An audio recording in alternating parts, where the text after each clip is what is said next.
Si Maymay. Oy, Maymay! Nag-message. Nag-ano daw siya sa live ko, si Maymay. Uwi na daw ako. Uy, Inday. Sana naman, Inday, pagbalik ko ng Pilipinas, makapag-banding na tayo.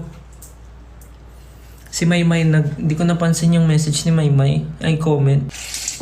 Uy, Inday, thank you. Sana pag-uwi namin ng Pinas, banding naman tayo. Malapit na kami umuwi. Alam nyo ba, isa pa sa naging achievement ko this year, isa pa sa ikinakatawa ko this year kasi, well, hindi pa naman kami nagbabanding ng personal, pero, paano ko ba sasabihin? Natutuwa ako kasi parang, nung nagkita kami, parang nagets na agad namin na magiging close kami, magiging tropa kami.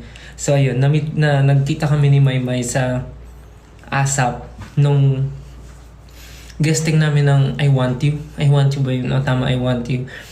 Tapos, after nung nagkatitigan lang kami, tas parang nagkaintindihan na agad kami na parang si Maymay Entrata, si Ama Kabugera, si Inday Kabugera.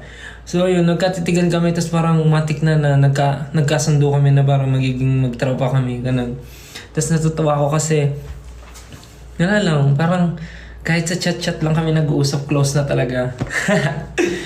Tapos parang ilang beses namin tinry na mag-set ng